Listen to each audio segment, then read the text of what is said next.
যে বিএনপির চেয়ে বেশি সংস্কার বাংলাদেশের কোন রাজনৈতিক দল করেছে? যারা লড়াইয়ের ময়দানে ছিলেন, জীবন দিয়েছেন, তারা সফল না হলে হয়তো এখনো কারাগারেই থাকবে।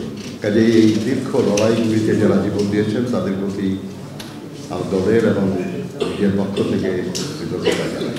যারা শহীদ হয়েছেন তাদের আত্মার মাগফিরাত কামনা করি, যারা আহত হয়েছেন তাদের আরোগ্য কামনা করি, এবং তাদের ব্যাপারে রাষ্ট্র এবং সরকারগুলির যে দায়িত্ব, সেই দায়িত্ব যাতে যথাযথভাবে পালন করে তারা আমরা জানি পরিবর্তনের প্রত্যাশা সবারই, এমনকি যারা খারাপ কাজ করে তারাও পরিবর্তন করতে আশা করে তার সুবিধা, আর যারা ভালো কাজ করে তারা তো বটেই।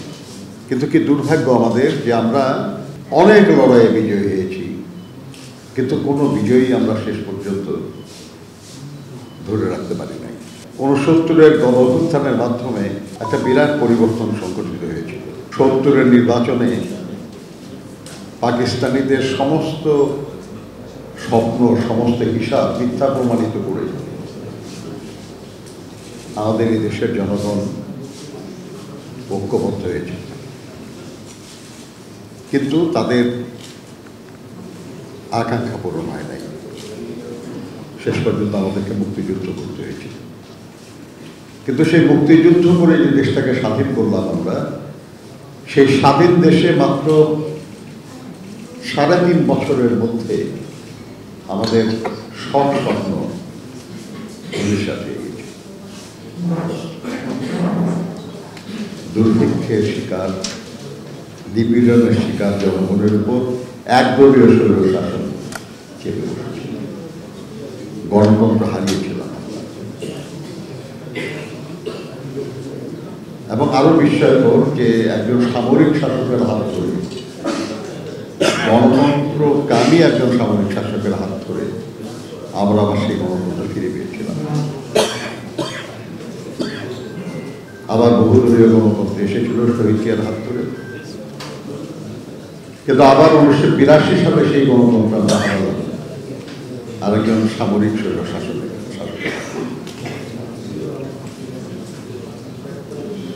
আবার দীর্ঘ 9 বছর অব্যাহত লড়াই করে দেশনেত্রী বেগম খালেদা জিয়ার নেতৃত্বে আমরা আবার গণতন্ত্র পুনরুদ্ধার, কিন্তু সেই গণতন্ত্র আবার আমরা হারালাম 11 সরকারের হাতে। এবং এরপরে কিভাবে 2009 সালে একটা দল ক্ষমতায় আসে এবং কিভাবে সেই ক্ষমতাকে, একটু আগে আমাদের যেটা বলেছেন যে এক ব্যক্তির স্বৈর শাসনে পরিণত করে আমরা দেখেছি। এর বিরুদ্ধে দীর্ঘ লড়াই, জাতিসংঘের হিসাবে 1700-এর বেশি মানুষ গুম হয়েছে, সহস্রাধিক মানুষ খুন হয়েছে, লক্ষ লক্ষ মানুষ নিপীড়নের শিকার হয়েছে। শেষ পর্যন্ত আমাদের তরুণ প্রজন্মের খুবই সাহসী ভূমিকা এবং সমগ্র জনগণের সমর্থনে জুলাই আগস্টের এই লড়াই আমরা বিজয়ী হয়েছি। আমাদের সামনে আর একবার একটা সুযোগ সৃষ্টি হয়েছে, আমরা এই সুযোগকে কাজে লাগাতে চাই। আমরা এই কমিশনকে সহযোগিতা করছি, এই সরকারকে সহযোগিতা করছি সেই প্রত্যাশা নিয়ে। কারণ আর কতবার আমরা লড়াই করব, বিজয়ী হব এবং আমাদের সে লড়াইয়ের ফসলকে কেড়ে নেওয়া হবে। মানুষ প্রাথমিক বিদ্যালয় থেকে পাশ করে হাই স্কুলে যায়, হাই স্কুল থেকে পাশ করে কলেজে যায়, কলেজ থেকে পাশ করে বিশ্ববিদ্যালয়ে যায়। আর এই বাংলাদেশের মানুষকে বারবার কলেজ থেকে হাই স্কুলে, হাই স্কুল থেকে প্রাথমিক বিদ্যালয়ে ফেরত পাঠানো হয়েছে। এই অবস্থা থেকে আমরা মুক্তি চাই। আমি জানি একজন রাজনৈতিক কর্মী হিসাবে, একজন শ্রমিক আন্দোলনের কর্মী হিসাবে এসব বিষয়ে যাদের বলার কথা, তারা যাদের করার কথা তাদের চেয়ে বেশি বলেছেন। কারণ বলাটা সহজ, করাটা কঠিন। আমরা স্বীকার করি যে আমাদের যাদের করার দায়িত্ব ছিল, আমরা যা যা বলা হয়েছে তার সবটা হয়তো করতে পারি না, কিন্তু এই কঠিন কাজটা করার আগ্রহের অভাব ছিল, এটা আমি মানব না। চেষ্টা ছিল, পরিস্থিতি এবং সহযোগিতার অভাব, এটাও একটা কারণ। আজকে অসংখ্য মিডিয়া, প্রিন্ট এবং ইলেকট্রনিক, সবসময় এমন ছিল না, এবং থাকলেও তারা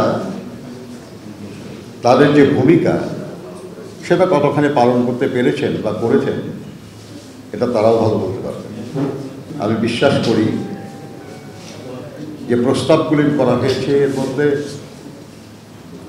সদিচ্ছা নিয়ে এই সব প্রস্তাব করা হয়েছে। আমি এই ব্যাপারে একটা মুনির হায়দার সাহেবের একটা অনুষ্ঠান করছিলেন কৃষিবিদ, আমি ওখানে বলেছিলাম যে আমরা সবাই চাই, ভালো চাই, আরো ভালো চাই, আরো ভালো চাই, কিন্তু খুব বেশি ভালো করার জন্য যেন আমরা এত সময় না নিই যাতে মানুষের পরিবর্তনের যে আকাঙ্ক্ষা সেটা স্থিমিত হয়ে যায়। নিশ্চয়ই আমরা আরো ভালো করবো, আরো ভালো করতে চাই, এবং এই ভালো করার প্রয়াস অব্যাহত থাকবে, সব সময় থাকবে। সংস্কার একটা সদা চলমান অনিবার্য প্রক্রিয়া, হতেই হবে। আমি যখন একা আমার ঘরে থাকি তখন সে ঘরের যে সেটা, আমি যখন বিয়ে করি তখন সেটা বদলে যাবেই।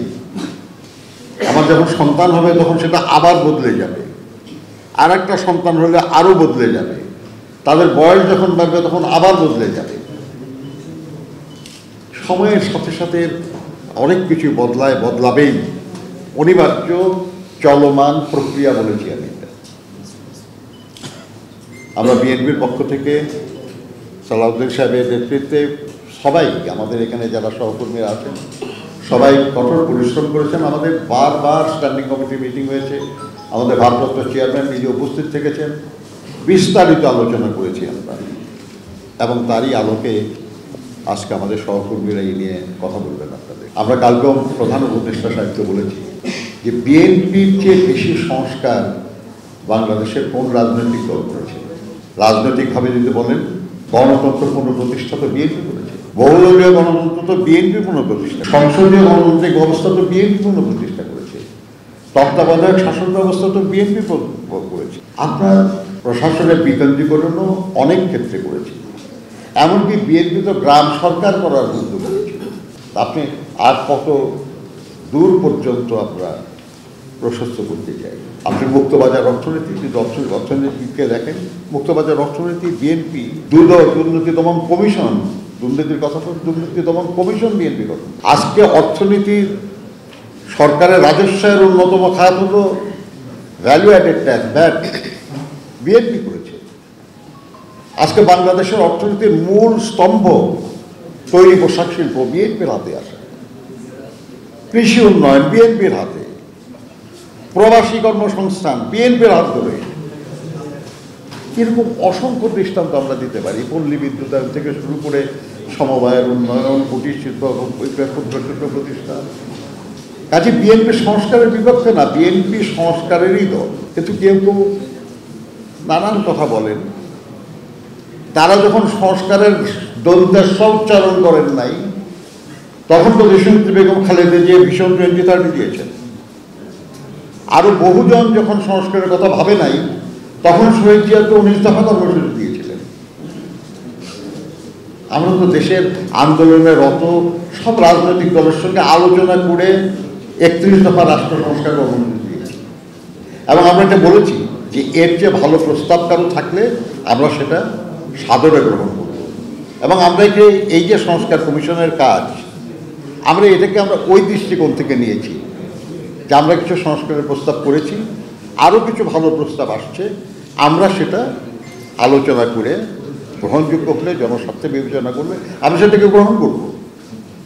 এবং আমরা যে 31 দফা কর্মসূচি বলেছি, এটা কারো কাছে দাবি না, এটা আমাদের এক ধরনের ঘোষণা, এক ধরনের প্রতিশ্রুতি। কাজেই যদি ঐক্যমত্য কমিশনের কোনো সনদ নাও হয়, বিএনপির জন্য সনদ তো আছে একটা,